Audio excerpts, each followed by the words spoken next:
வணக்கம் முருகோடி. இன்றைக்கு 2026ஆம் ஆண்டு 3ஆம் மாதம் 16ஆம் தேதி. இன்றைக்கு திங்கட்கிழமை. திங்கட்கிழமை இப்பொழுது நான் நினைக்கிறேன் நள்ளிரவு ஆகி கொண்டிருக்கிறது, நெருங்கி கொண்டிருக்கிறது. நான் இந்த செய்திகளை பார்த்து கொண்டிருந்தேன். என்னென்று சொன்னால், எங்களுடைய இலங்கையில் ஒரு மந்திர ஆலோசனை அல்லது ஒரு அதிகாரிகளுடன் எங்களுடைய கௌரவ மாண்புமிகு ஜனாதிபதி அவர்கள் ஆலோசனை கூட்டம் ஒன்றை நடத்தி கொண்டிருந்தார். அதன் முடிவுகளை பார்ப்போம், எதிர்பார்த்திருப்போம் என்று பார்த்திருந்தோம். எங்களுடைய உறவுடன் பகிர்ந்து கொள்ளலாம் இருந்தோம். ஒரு சில முடிவுகள் வந்திருக்கிறது. என்னென்று சொன்னால், அரச உத்தியோகத்தர்களுக்கு அது சந்தோஷமாக இருக்கலாம். அரச உத்தியோகத்தர்களுக்கு அரச விடுமுறையாக பிரதி புதன்கிழமைகளிலும் பிரகடனப்படுத்துவதாக சொல்லப்பட்டிருக்கிறது. என்னென்னு சொன்னால், இப்பொழுது எங்களுடைய நாட்டிலே எரிபொருள் பிரச்சனைகள் வந்திருக்கிறது. இந்த எரிபொருளை சிக்கனப்படுத்த வேண்டும். அந்த சிக்கனத்தை ஒரு நாளாவது கொண்டு வந்தால் பல லிட்டர் கணக்கில் நாங்கள் சிக்கனம் பண்ணலாம் இல்லையா?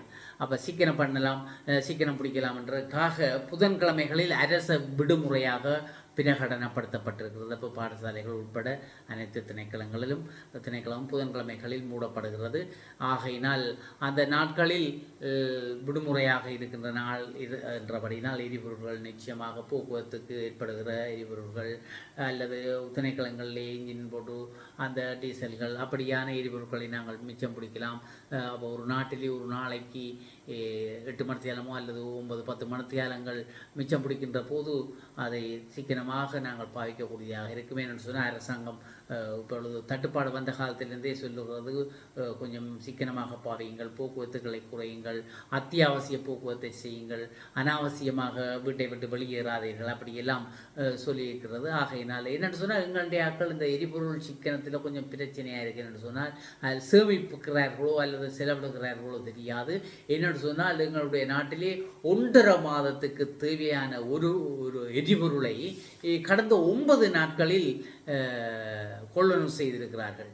அப்போ விடுவிக்கப்பட்டிருக்கிறது. எங்களுடைய எரிபொருள் நிலையங்களிலிருந்து 1.5 மாதம் ஏறத்தாழ 45 நாட்களுக்கு தேவையான எரிபொருட்கள் 9 நாட்களுக்குள் விடுவிக்கப்பட்டிருக்கிறது.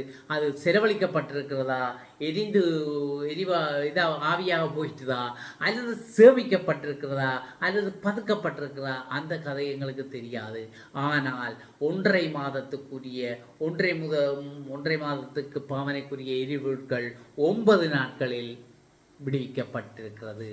அது எங்கே போனது, எப்படி போனதுன்றது தேவையில்லை. ஆகையினால் இவ்வளவு வேகமாக எரிபொருட்கள் எங்களுக்கு போய்கொண்டிருக்கிறது. அதனால் தான் இதை கட்டுப்பாட்டுக்கு கொண்டு வருவதற்கு, இந்த நிலைமையை கட்டுப்பாட்டுக்கு கொண்டு வருவதற்காகத்தான் QR கோட் நடைமுறையை உடனடியாக அரசாங்கம் அமலுக்கு கொண்டு வந்தது. அந்த அமலுக்கு கொண்டு வந்ததிலே பல சிக்கப்பாடுகள் இப்பொழுது இருக்கிறது. என்னென்னு சொன்னால், QR கோட் பழைய QR கோட்டை பயன்படுத்துகிறார்கள். முன்பு இருந்த QR கோட்டுகள் இப்பொழுது அந்த வாகனங்கள் பலருடைய கைகள் மாறி இருக்கும், விற்பனை செய்யப்பட்டிருக்கும். அப்படியான பிரச்சனையில் போன் நம்பர்கள் மாற்றம் அடைந்திருக்கலாம். ஆகையினால் அதுகள் எல்லாம் போட ரிஜெக்ட் பண்ணி வருவதாக சொல்லுகிறார்கள். பலர் என்ன செய்வதென்று தெரியாமல் திண்டாடுகிறார்கள். அப்படியெல்லாம் இருக்கிறார்கள். அவர்களுக்கான ஒரு புதிய நடைமுறை ஒன்று சீர் செய்வதற்கு நடவடிக்கை எடுக்கப்படும் என்று சொல்லப்பட்டிருக்கிறது.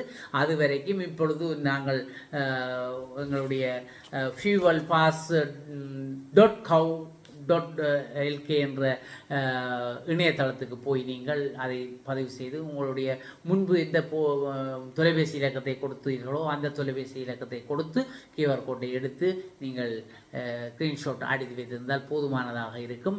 fuelpass.gov, அதாவது GOV.lk என்ற முகவரிக்கு நீங்கள் கிளிக் பண்ணி நீங்கள் அதை எடுத்துக்கொள்ளலாம். ஆனால் அதை சரியாக செய்யுங்கள். என்னென்னு சொன்னால், போலியான இணையதளங்களும் இருப்பதாகவும், அதில் நீங்கள் ஒரு QR கோட்டை எடுத்துக்கொண்டு அவசரத்துக்கு எரிபொருள் நிரப்புற அங்கே போய் நிற்க அவர்கள் இல்லை, இது போலியானது, இது நம்பலாண்ட அவருடன் பிரச்சனையை உண்டு பண்ணாமல் நீங்கள் சரியான முகவரியில் சென்று, இணையதள முகவரியில் சென்று சரியான QR கோட்டை எடுத்து அதை உறுதிப்படுத்தி கொள்ளுங்கள்.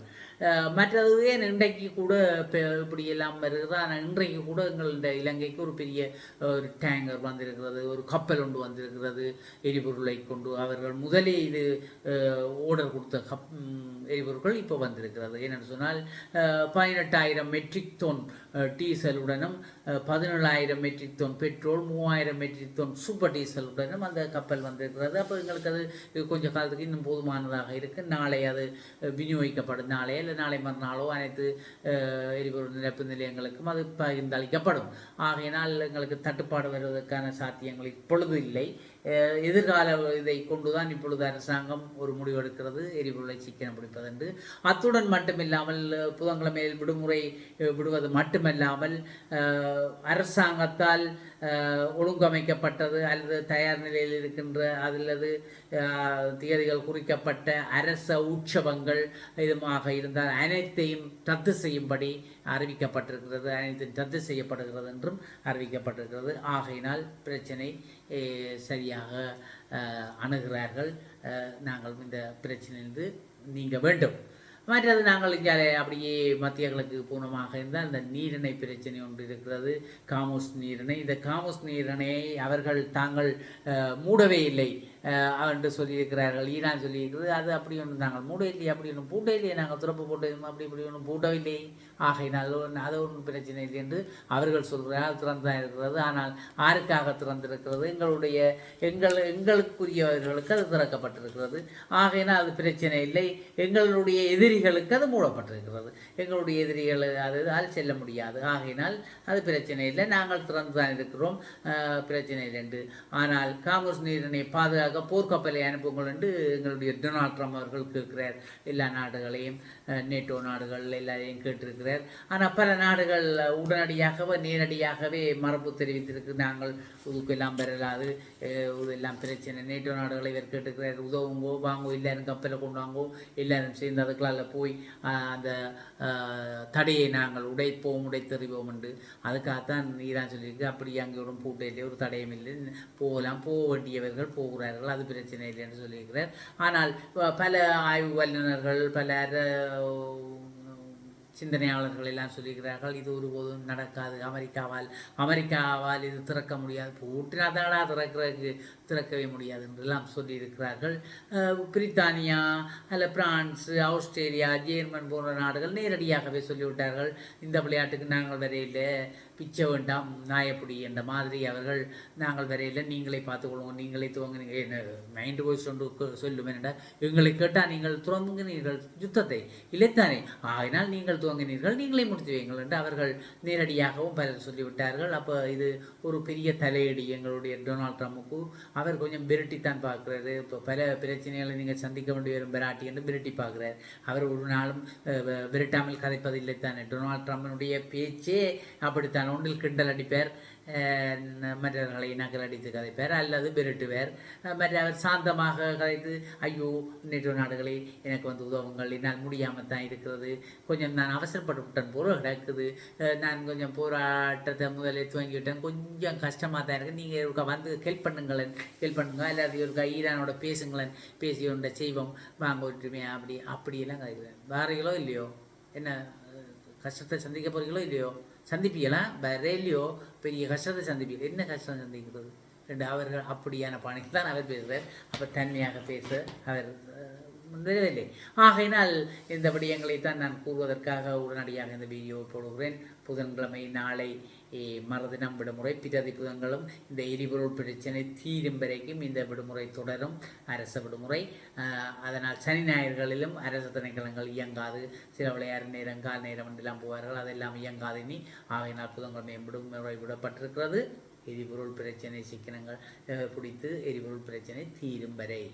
அடுத்தது இது முக்கிய செய்தி. அடுத்தது நீரிணையை நாங்கள் மூடவில்லை, நாங்கள் பூட்டவே இல்லை என்று ஈரான் அறிவித்திருக்கு. டொனால்ட் ட்ரம்ப் நேட்டோ நாடுகளை கேட்டிருக்கிறார், வாருங்கள் திறப்போம் என்று.